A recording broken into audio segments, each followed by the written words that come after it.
then I kind of discovered music almost accidentally, and it was kind of this not secret thing, but it was just kind of something that I really felt like moved by, but I wasn't sure if I was any good at it. And I really, basically, I didn't have any fallback. It was like, oh, I'll do comics, and once I got kicked out of a band. So, yeah, my backup plan wasn't really reliable either. So what led me to it? I just wanted to get out there and make stuff. That was the big part of it. That was really kind of what led me to it. Cool. Kat, you want to start your question? Yeah, sure thing.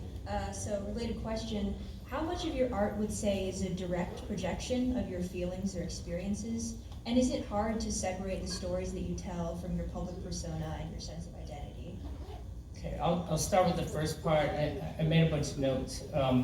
And, you know, I basically feel like an artist is a filter. Like, I feel like we're all experiencing reality together, and how you see it, and then convey that information of what you see to other people is what makes you you. I think that's why there's able to be, I think they said there's something like there's 7 stories or maybe even less, like universal stories that's just the ones that exist. But we keep hearing them over and over again, and I think we're able to do that because you're hearing something different each time. Somebody's, seeing a sunset differently. The way they describe it is not like maybe you would describe it. And I think that's kind of the most important thing. I think as an artist, it's why you're able to just explore death, for example. Numerous times, numerous people do it. So I think that's where your sense of identity comes from. For the second part, hard to separate the stories, the public persona, and the sense of identity. It's really easy to kind of lose yourself in all that.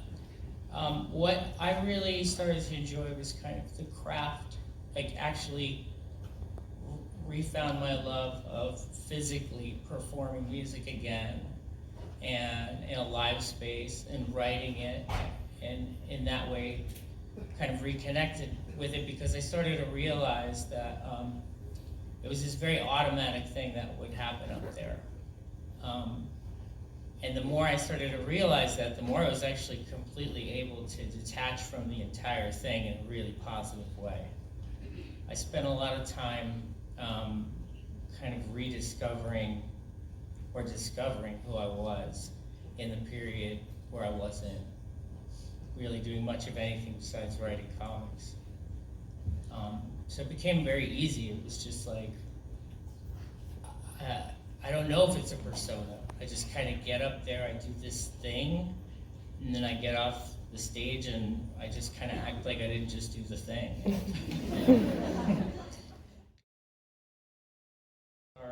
With kind of making a list of what I like, what I think's interesting or cool, or literally just a list, and it could say, like the one I made for Umbrella Academy was, I wrote down like fortune teller, seances, Ouija boards, like it just kind of went through all these different things, specific kinds of science, evolution. And so I drew from that list the characters, and then it would just kind of whittle away at the world around it. And Gabriel Bach, obviously, he's the artist of the series, and he really helped that world come to life, based on, at that point, just descriptions, because I had only drawn and kind of designed the characters at that point, So, let's see. I'm trying to think. Was there another part to that?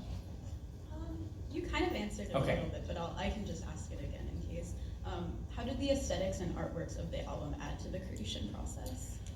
Well, that's interesting. So, like I was saying to Josh, so like it's a really circular thing. So when to put it in perspective, we were making Black Parade, and while I was thinking and kind of getting the imagery that would come to me for that, I was also working on Umbrella Academy. Now, so there is like this thread, this kind of glue between them in a certain way, and maybe that's just the interests or the mood or the atmosphere. So again, these things kind of feed each other, and it's really just kind of what you're into at the time. All I feel like I've ever really tried to do in making the art was just like, well, this is what I want to see, or this interests me, or this is what I want to be doing because it's fun. And then I think everything kind of falls into place after that, whether it's successful or not. It's still the way it forms, you know.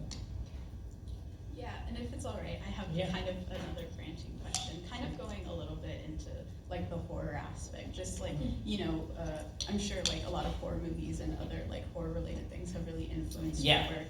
And so I'm just kind of curious if you could talk on that. Because like for me personally, I don't know, I love horror movies. If you have a favorite horror movie, that'd be awesome to talk about as well. Yeah, well, my favorite horror movie is Suspiria. It's really amazing. And we can talk about that in a minute. So actually my love of horror, there was other things you said in there too, that triggered like thoughts in my head. Mikey and I's mother used to show us horror movies when we were little, but in a cool way, not in a weird way. And then like I remember, what was it? Maybe it was 13 Ghosts. House on Haunted Hill, things like that. So she was always into like kind of creepy, spooky stuff, and so that like planted the seed. And then there was this one room in my parents' house, which we lived in this level below my grandparents, and there was this one room that I guess was a dining room, and there was like these glass cabinets with porcelain dolls, and they were really scary. So there was this one in particular that our mom still has that is especially scary. And so anyway, so to get to the kitchen, you had to go through this room. Like the way the house was, like our floor was, you just had to go in a circle to get somewhere. So if you wanted to go from, let's say, me and Mikey's room to the TV room to the kitchen, you had to go through this room. So I know I'm making it really convoluted, but you know, we would go in and it was always dark, you know, because we're saving electricity, and we'd throw the light on, run through, turn the light off, because this doll was in the case with all these other dolls. And so, and I'm pretty sure our mom showed us this movie called The Dolls as well. Anyway, that's hard, but I don't know. I've kind of just I've always really liked Halloween. I liked being characters. I liked dressing up as characters. I tended to respond better to like being maybe the more intense or extreme the character, the easier it was for me to get comfortable in it. And then being raised Catholic has a hand in the horror, and some of the other. Some of the others, and I have a way where that makes sense, and it's not a diss to anything. When you are a young person and you're going to these like Catholic churches, and we're talking in the East Coast, we're talking really like cathedrals, like really gorgeous places, really old churches, you know, and the statues are really scary. And so there'd be like these saints and things like that. And so that had a massive impact. I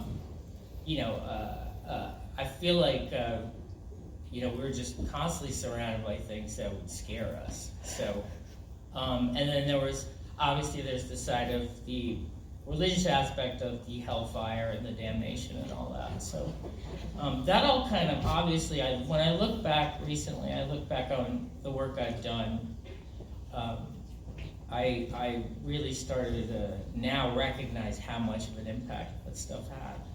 And not in a negative way, even if it was painful sometimes, you know. So yeah. Oh, Suspiria too. Oh, sorry. Oh yeah, Suspiria. It's just really gorgeous. I've never seen a horror film like it.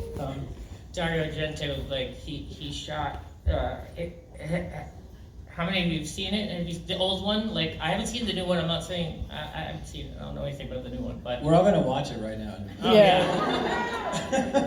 It's definitely not like anything else I've ever seen.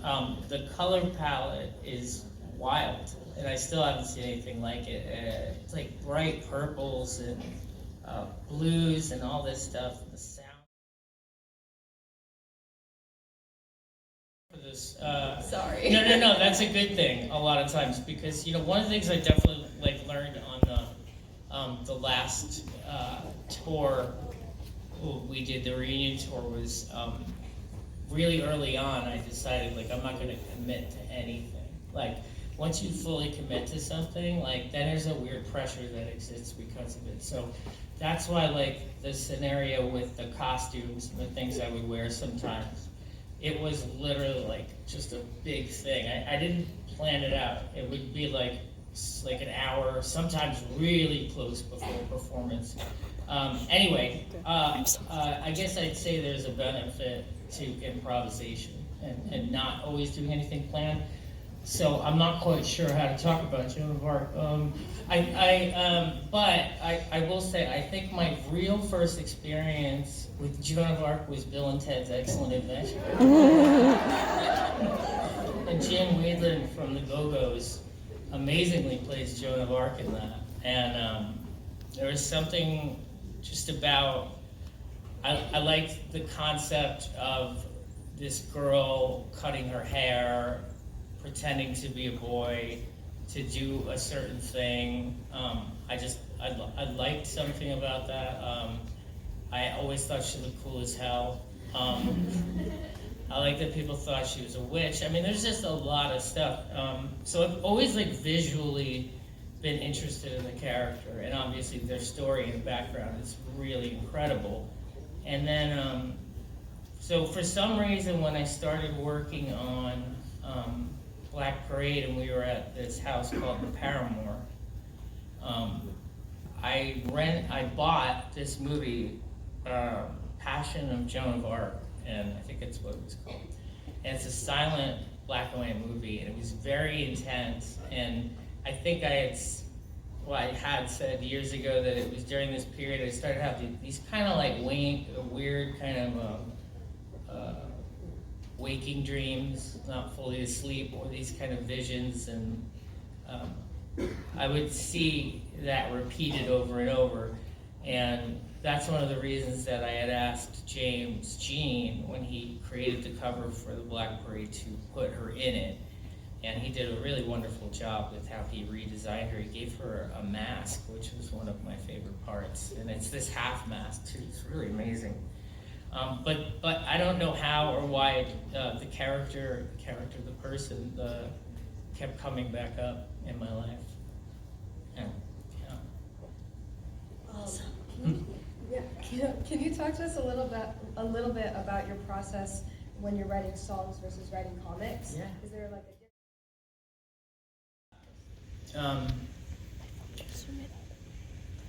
there would be conversations, notes. There's notes from these things, and I would recall these things, and just the thoughts, you get older, life gets harder. Just all these things, you end up with more responsibility. The kind of life we choose to have as artists is challenging, because we're all tapping into our emotions. But in that case, reflecting on many years at that point in a very hard situation, it was basically just fragments that I would then take and examine them and think about them as, okay, well, this is a concept. I want to get this concept into a song because I think it's an important one. And then I would think about all the different possibilities and just create these huge lists of words or lines and things like that. And when Rich Costi, who mixed the song, finally heard it, he had said to me, oh, this song is very, he loved it, but he said it's very measured. And I said, oh, that's the best thing you could have said, actually. He said, the whole process was very measured to me, like every single moment of the song. Yeah, a lot went into that in that way, but it's the most writing I had ever done for a song. For yourself, or how do you navigate that? Yeah, I think I think the thing for me in navigating that was, finally getting to a point where you trust yourself so much that, you fully understand and believe that what you're making and have made is the purest thing. It is truly the thing you want to have made, with no concessions. And that making concessions and collaboration, I think, are two different things. They can be the same thing, but I think they're different. But if you have done that and it doesn't land, I feel like that's not as difficult, because at least you kind of know, like, well, this is what I wanted no matter what. And if, let's say nobody likes it, but let's say it takes 20 years for somebody to like it, or just one person likes it, I think that's okay too. Now, rejection, a project not doing well, things like that, when you haven't listened to yourself and you've listened to other people, and it gets complicated because of that, and emotional. And again, I'm not talking about collaborators. When I say other people, I'm talking about larger entities that may put these things out. That's when it really hurts, because you feel like you've betrayed yourself, for, foolish reasons, Sometimes it's pressure, sometimes it's like feeling the weight of a great many people's lives on something. And it could be the smallest thing too. It doesn't have to be like an entire project, but that kind of moment where you let your fear get the best of you. I think those are the things that I would regret as an artist. I have regretted in the past, Is there? Because I know too, when I was explaining this, like, it does sound like, a very intense experience, having experienced that, like a very personal thing. But my brain went somewhere during that, and that is, trying to think.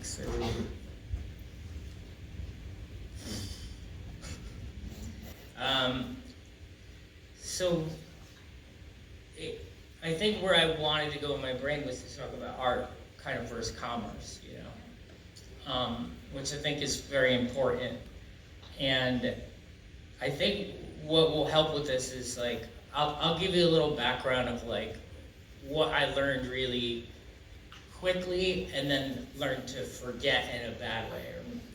And so anyway, some people know that I started, I went to SVA. After that, I was an intern on a show called, I was an intern for a long time. I interned a lot of different places. Some of these places you make like $20 a week.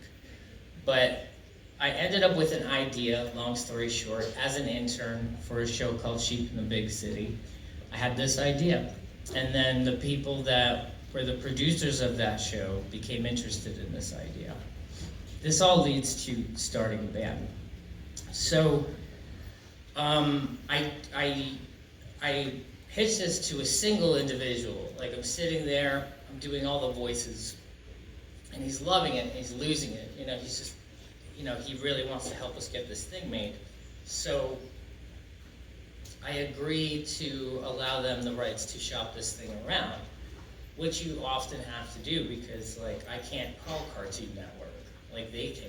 So you start to kind of understand there's a lot of middle people involved in all this stuff, and because they exist and they have the connections, they want things like the ability to sell it or the rights or things like that.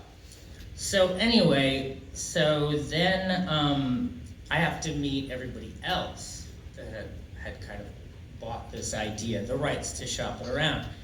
And it was then that I kind of started to realize, oh, okay, it's this scenario is about more than just the creative or about the art.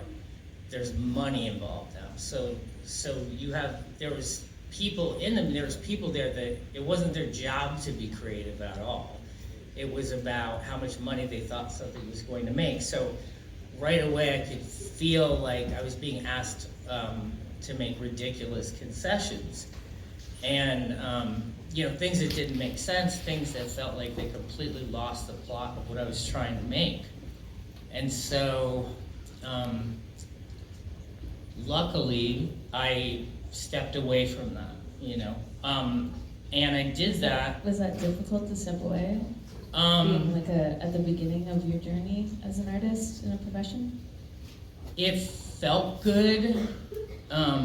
No, it felt really good. Yeah, what sucked was, so this is part of the problem, so then I couldn't shop that around. They had the rights to, so I had to walk away from something that I had spent a lot of time on. And that is obviously something to keep in mind too. So, but I realized that, okay, I'm in a scenario where I have to heavily depend on other people's money to get this made because it's a television show. And I thought to myself, okay, well, what's something that I feel passionate about right now, that I'm very charged up about, that I feel like I'm good at instinctively and would be a big risk, and that was music. And I thought to myself, all right, well, that me and whoever's in this band with me can totally control. Because you really can't. If you want certain things, again, you have to think about giving up some control. But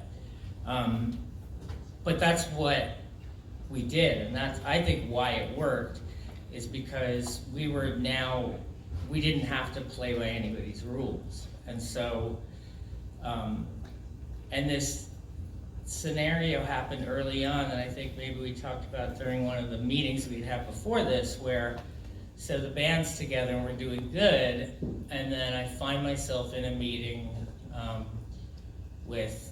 this was the first record label meeting that had taken, it wasn't the full band for some reason, but I was there and maybe one or two others. And I found myself again faced with the kind of financial support of, because we didn't have the kind of money that would make it easy to tour. We didn't have that much money to make a record either. But I found myself faced with that very thing again. And for creative reasons, I rejected the idea. We ended up not being signed. And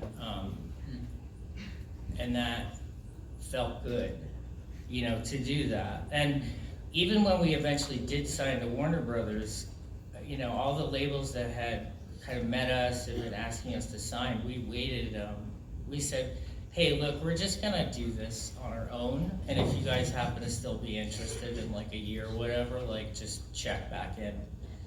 So over the course of that year, they kept still coming to all the shows, and we just kept doing our thing, and it just kept growing in a really healthy way, a real positive way that we felt good about, because we didn't even know song structure yet. We're just kind of going off instinct alone, So I know this is a really long way around the story. I also haven't talked like this in forever, and never like this. But I realized I hadn't given an interview or anything in a very long time. So You're doing great. Oh, thank you, thank you very much.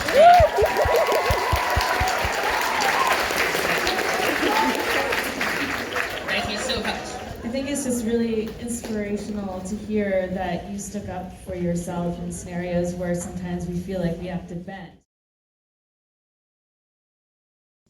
And that's where I discovered Grant's work, Neil Gaiman, Alan Moore. It was a really wonderful period. Peter Milligan, just amazing stuff. And I really connected to that stuff. I don't know, it spoke to my teenage self. And I would always go on to love that. And that's kind of what actually got me out of mainstream superhero stuff and into you know, a lot weirder stuff. Do you think Doom Patrol is mainstream superhero, or is it like? No, see, that's the beauty. Yeah. When I picked up Doom Patrol, it was his, and it wasn't mainstream at all. So something really amazing and magical was happening. Yeah. It wasn't just like a solo graphic novel, like that was just wildly different. It wasn't, you know, like Watchmen's amazing, but it's Watchmen, that's what that is. Yeah. Doom Patrol was literally like taking Superman, the comic, and making it the craziest, strangest thing ever. Being part of Ensemble Piece. So, I mean, what are your thoughts on that? Like, how do you? Yeah, I'm definitely, I've always been like drawn to groups, ensembles. It's just always something that's interested me, probably because it was just like, I was always interested in bands, you know. Mm-hmm. And even though I moved away from being interested in mainstream superhero stuff, like X-Men was just the greatest thing to me when I was younger, you know. Is that? Do you think that's helpful for your process? Because it sounds like your process is pretty like tentacly. Yeah. You know, and if you have like the different tentacles or different characters, Yeah. you can thread them together later. It's perfect for that, really, because if I don't have to be disciplined or mature. I can just go, I don't want to write about this character anymore. Just move on to somebody else. I've always really struggled with discipline. You know, it's something I try to work on. Now, as I get older, I'm just trying to figure out how to work within my limitations. You know. But I do like ensembles.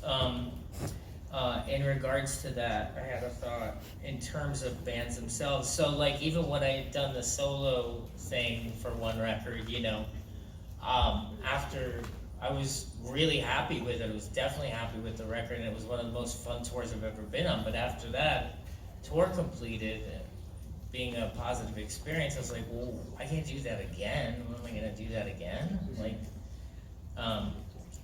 so that felt weird. So, yeah, I like bands. I like groups. I like gangs. I like that movie, The Warriors. I like.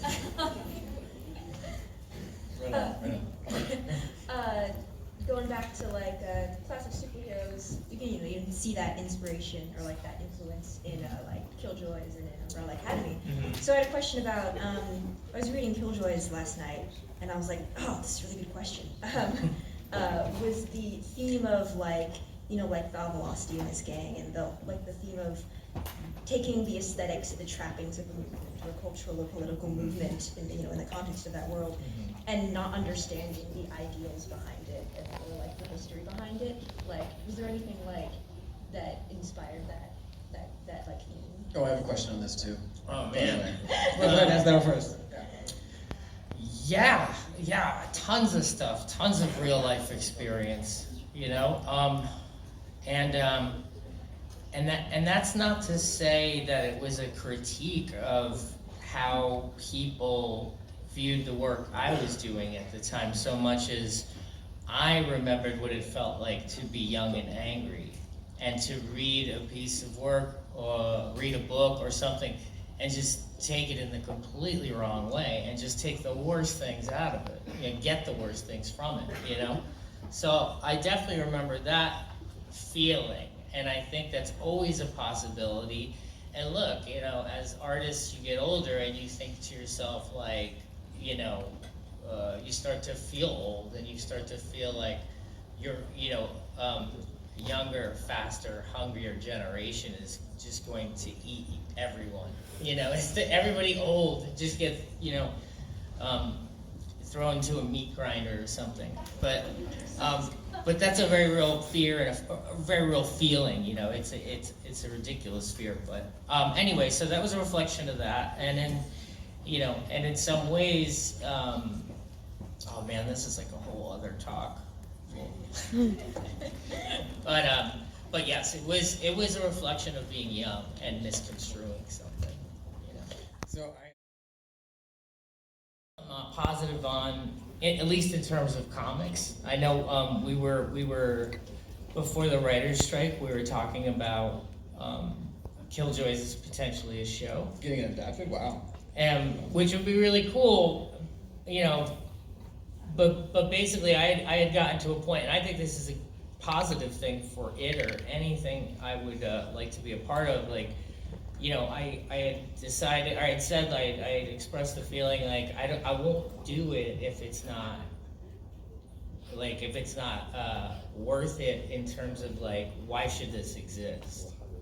You know, if it's not completely something different that we don't already have, like. Yeah, I mean, that's kind of like how they, like, make real live versions of, what am I thinking of?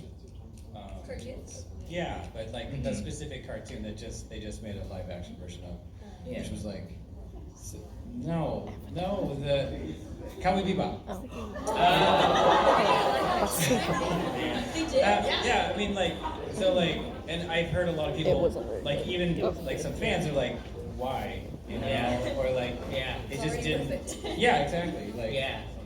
Yeah, now, having said that, like, funny enough, like, that universe, especially in National Anthem, the second series, like, lends itself extremely well to a live-action visual thing, in my opinion. But yeah, if it's just gonna do the thing that every show can do, then Yeah. why do it? I should go. Like, Right. Yeah, it's interesting. Well, it's very different today, so I don't know what I would say exactly, but you know, I would find the thing you love, the thing that makes you happiest, and just do that. You know, now that's like, you know, that's not, in a way, not really saying anything at all. But what I mean by saying that is, like, you may not get paid for it, but you should do it. And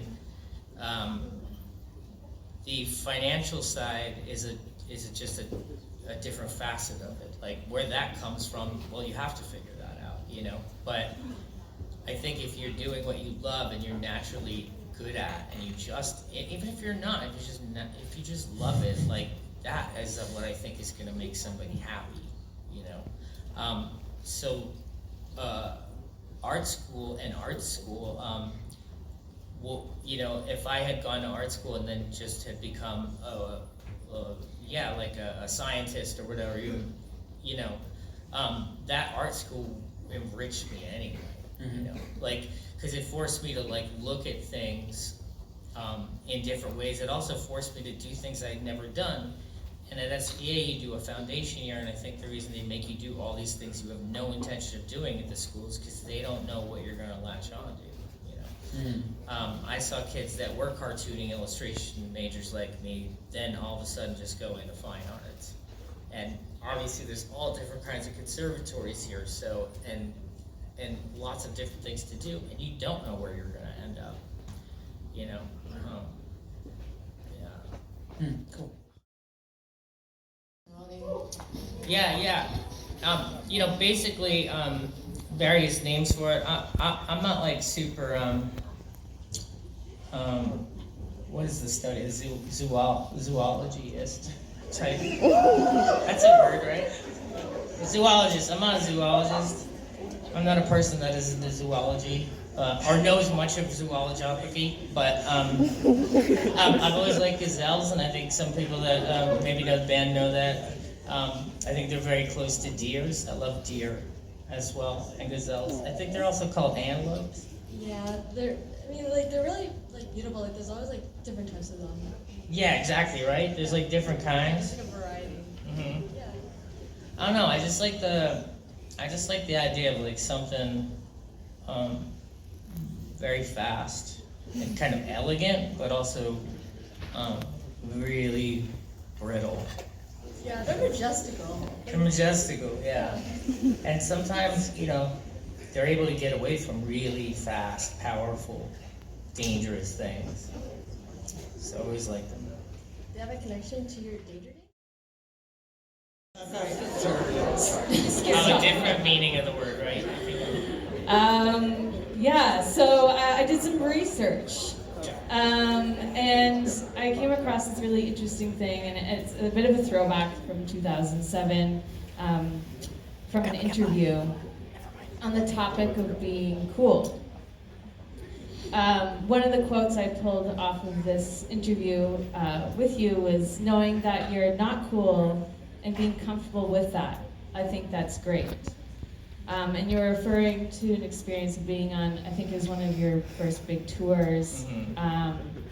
You referred to yourself, you were like the kid sitting at the back of the class in all black. Can you expand on that sort of idea of not being cool, leading into that? And you said you had a particular performance that night where you looked in the mirror and you realized you're still not cool even though you're playing this massive show. Right. And totally giving yourself permission for that. Then going on to have the best show of your life. Yeah. At that point. Man, yeah, I saw this question and I was like, man, how I have so much to say about this, but well, that's the thing. Like, I feel like my part of things, I feel like some of this was like a big whiff on my part because I feel like there's so much to get into and the tiny detail of all these things that I wouldn't even know how to do it or where to begin. But I feel like there's important stuff to hear. But I'm thinking about this. I'm looking at the question. I think it's kind of that idea of the best thing about you is you and leaning into that expression. Yeah.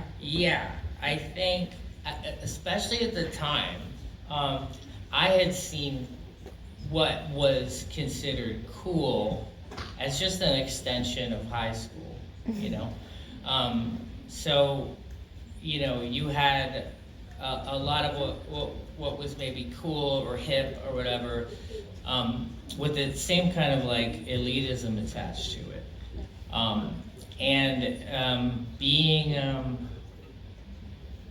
Being like kind of real or honest or raw with your emotions wasn't a cool thing, you know. And you know, by not posturing, you made yourself really vulnerable, you know. And over time, you start to realize that vulnerability is what, I guess, somebody that wants to be cool is very uncomfortable with that vulnerability. That's kind of how it was at the time. I think the world has changed so much since then that I often thought about this a lot on the last tour and like kind of you know, everything feels like the outside now, which is cool, but I feel like there's an outside to that outside, you know? And I think it's worth considering, and I think it's worth thinking about, well, who is on that outside?